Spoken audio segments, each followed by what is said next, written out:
hay muy poquísimas historias que hayan terminado con una fractura tan bestia en su comunidad como Ataque a los Titanes. Hoy vamos a meternos de lleno a explorar por qué su final no fue solo eso, una conclusión, sino que fue el pistoletazo de salida para un debate que, a día de hoy, sigue ardiendo con una intensidad increíble. Y vamos, la que se lió fue tremenda. La comunidad básicamente se partió en dos bandos que parecen casi reconciliables. Por un lado, quienes lo defienden como una auténtica obra maestra temática, y por el otro, quienes lo ven como una traición a los cimientos de la historia. Así que en este análisis vamos a hacer un recorrido completo. Veremos las ideas originales que tenía el creador, los finales que se imaginaron los fans y sobre todo, qué nos revela este debate tan intenso sobre el arte de contar historias. Para entender el final que tuvimos es que es clave conocer primero los que no llegaron a ser. ¿Qué se le pasaba por la cabeza a su creador, a Hajime Isayama? Porque sus ideas originales, la verdad, eran a menudo muchísimo más oscuras y directas que la versión que finalmente leímos. A ver, es que Isayama barajó caminos que eran tela de trágicos, ¿eh? Su primer instinto fue un final totalmente nihilista, Eren completando el retumbar sin posibilidad de redención. Pero él mismo llegó a admitir que era demasiado sombrío, incluso para una historia como esta. También se planteó convertir a Eren en un villano de manual, sin matices. Pero al final, eligió darle una complejidad que, claro, ha alimentado el debate durante años. Y claro, donde el autor deja una puerta abierta a la interpretación, la imaginación de los fans la echa abajo. Así que vamos a ver las conclusiones que la propia comunidad fue construyendo, llenando esos huecos con sus propias esperanzas y, por supuesto, sus miedos. Una de las teorías más populares, sobre todo entre los que se autodenominan jaegeristas, es la de la victoria total y absoluta de Eren. En este escenario, Paradis se convierte en una superpotencia militar. Pero claro, aquí los críticos enseguida señalan que esto choca de frente con el mensaje antibelicista que la obra defiende desde el primer capítulo.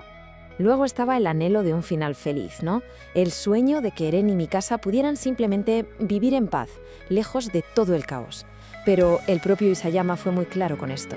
Ataque a los Titanes nunca fue una historia diseñada para un simple «y vivieron felices para siempre». Otros se imaginaban un final más tradicional, más del género shonen, ya saben, esas historias de acción, amistad y superación. Una batalla final épica entre Eren y Armin, con Armin como el héroe trágico.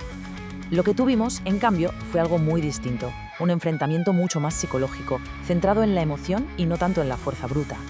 Y todo esto nos lleva a la teoría fan más detallada, más controvertida y que hasta tiene nombre propio, una que ha creado su propia comunidad y ha generado discusiones que parecen no tener fin. Hablamos, claro, de la teoría ANR. Vale, ¿qué es exactamente ANR? Son las siglas de Akatsuki no Requiem, que es el título de una canción del anime. La teoría, en esencia, postula un final en el que Eren no se detiene, sigue hasta el final, aniquila al mundo exterior y, aquí viene lo fuerte, a sus propios amigos que intentan detenerlo. Y después vuelve para vivir con el peso de sus acciones. Pero esta teoría, a pesar de lo popular que es, se enfrenta a críticas muy profundas. La primera es bastante irónica. En su intento de arreglar el final, podría ser que en realidad lo hiciera todo aún más inútil. Vamos a comparar. Los críticos del final oficial siempre señalan que, siglos después, Paradis acaba siendo destruida igualmente. Vale. Pero los detractores de ANR argumentan que su versión es todavía más fútil, más inútil.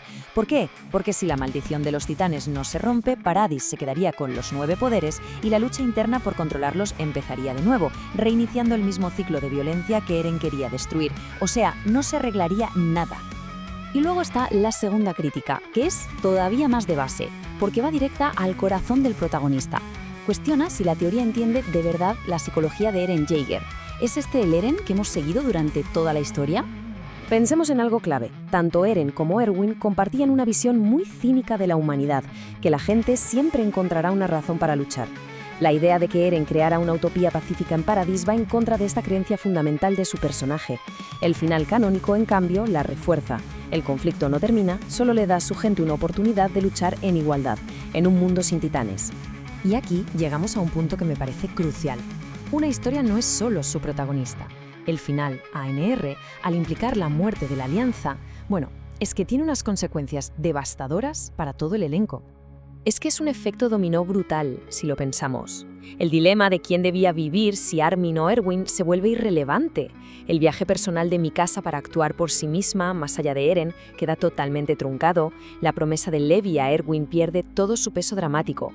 Los arcos de redención de Reiner y Annie, o el crecimiento de Gabi y Falco, es que todo eso simplemente se borraría del mapa. El precio narrativo que habría que pagar es altísimo. Pero bueno, para ser justos, hay que entender el punto de vista de los defensores de ANR. Ellos no lo ven como un final feliz, para nada, sino como una tragedia griega, una tragedia clásica. Argumentan que Eren logra una paz, sí, pero una paz brutal para su pueblo, a cambio de su propia alma. Consigue la libertad para los demás, pero él mismo queda encadenado a la culpa para siempre. Entonces, con todas estas posibilidades sobre la mesa, ¿qué nos dice en realidad todo este debate sobre lo que esperamos de un final? ¿Qué es lo que hace que un final sea bueno? Al final, todo este debate no va sobre qué final es más épico, más espectacular. Es un choque sobre la pregunta fundamental. ¿De qué trataba realmente Ataque a los Titanes?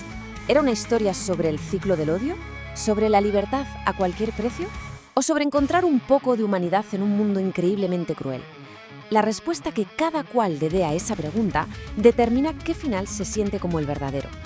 Y esto ilustra de una forma brillante y a la vez dolorosa la pregunta final.